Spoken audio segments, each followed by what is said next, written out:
Hello and welcome to another lecture of the Law of the Sea. I am Muhammad Tahmidul Islam, lecturer, Department of Law, World University of Bangladesh, and today we're going to talk about historical background of the Law of the Sea. So the history of how the Law of the Sea came about. The modern Law of the Sea dates to the beginning of the modern international law. So when the international law started to become popular, the modern law of the sea also became popular because law of the sea is actually a part of international law. Grotius, the Dutch lawyer who is considered to be the father of international law, is regarded as the father of the law of the sea as well.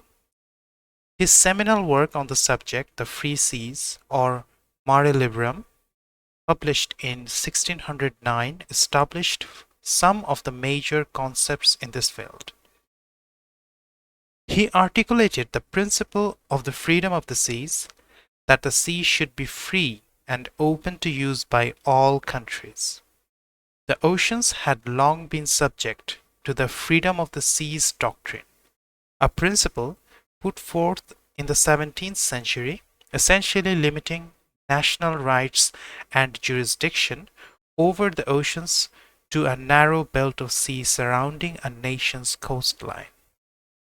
So the freedom of the seas was a long-standing principle, and it meant that the national states only had jurisdiction over its landmass but not the sea, and the sea was international waters, and in that water vessels of any state can roam around.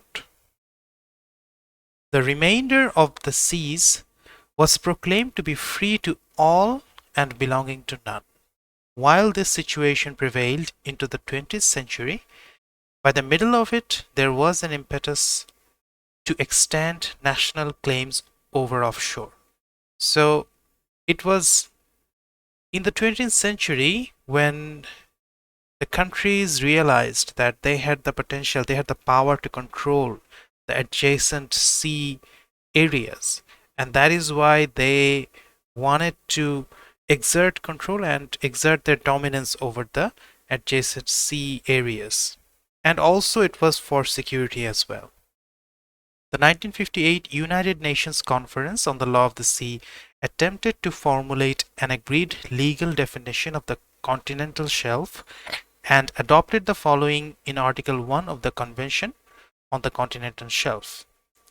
It said, for the purpose of these articles, the term continental shelf is used as referring to the seabed and subsoil of the submarine areas adjacent to the coast but outside the area of the territorial sea, to a depth of 200 meters or beyond that limit, to where the depth of the super-adjacent waters admits of the exploitation of the natural resources of the said areas.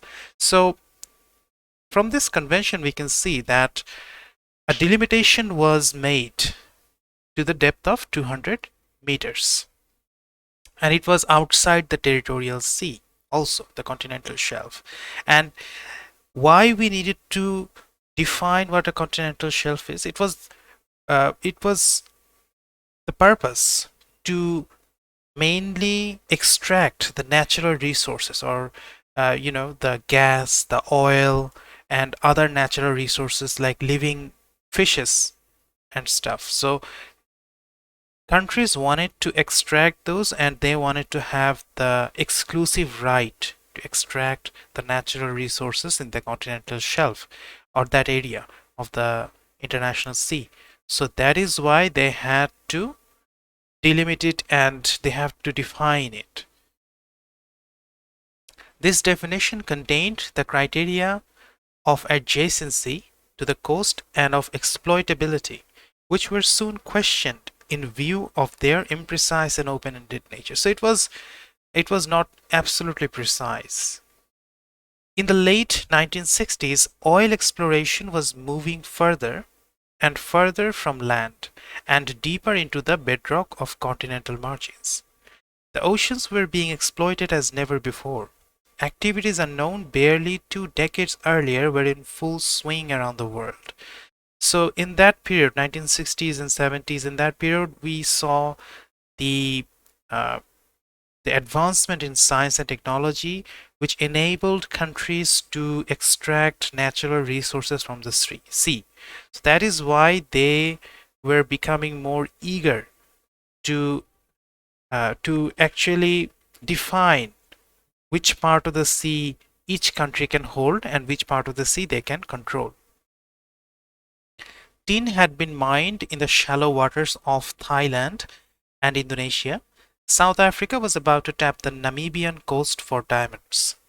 Meanwhile, large fishing vessels were now capable of staying away from port for months at a time, permitting them to fish anywhere and at an unprecedented level, beginning to deplete important fish stocks.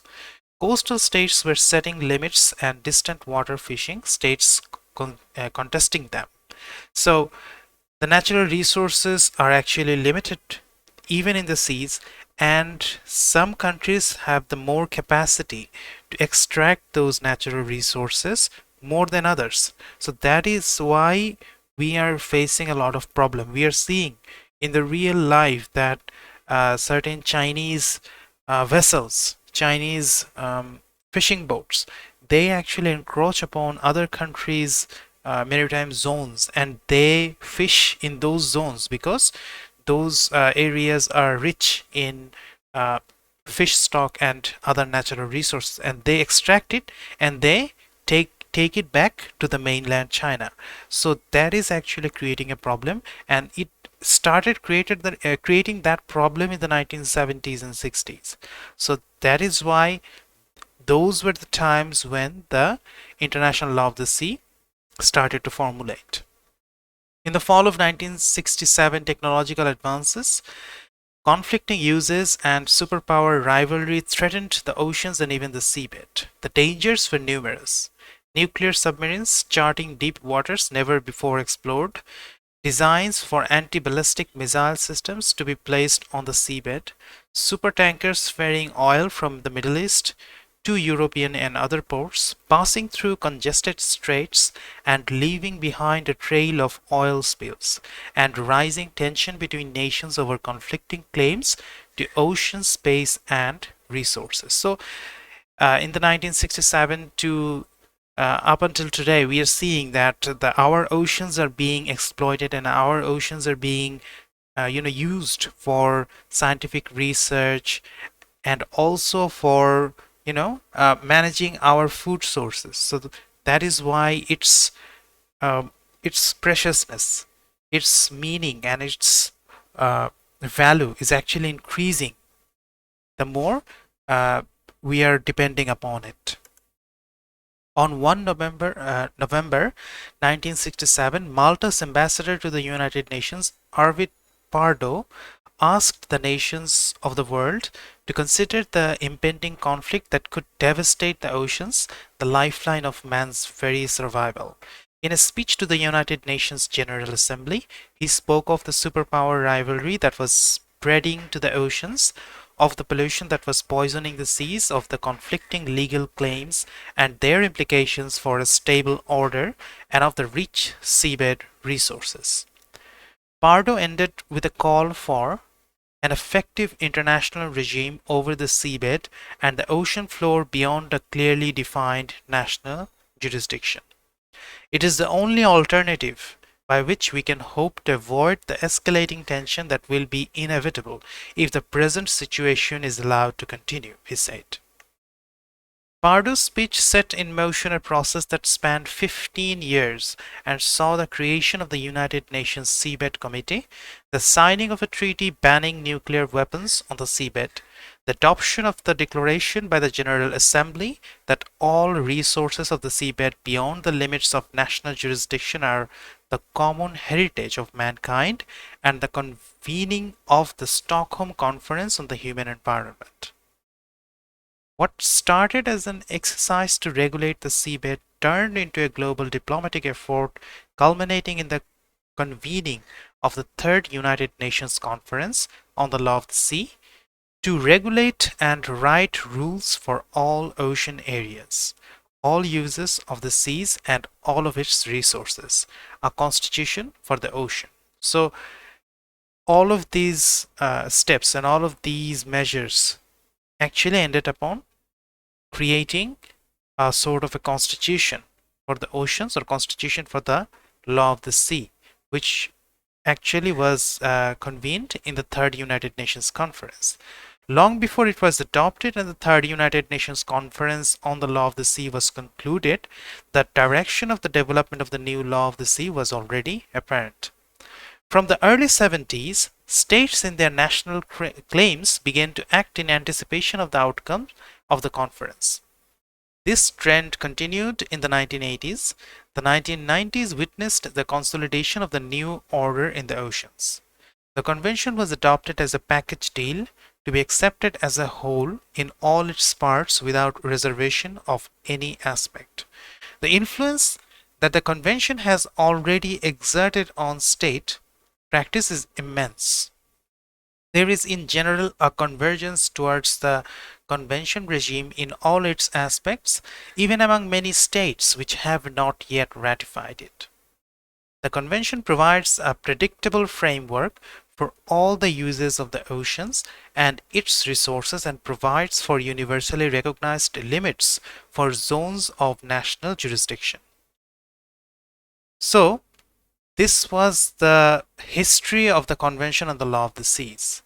And we can see from this presentation that it had a colorful history, to say the least, because and it came out of necessity, because the law of the sea is such an important part of the international law that we can, if we did not even ratify or give our agreement to that convention, our lives will be covered by this law, because almost 70% of the world trade happens on the sea, and world trade could not prosper if it was not for the sea.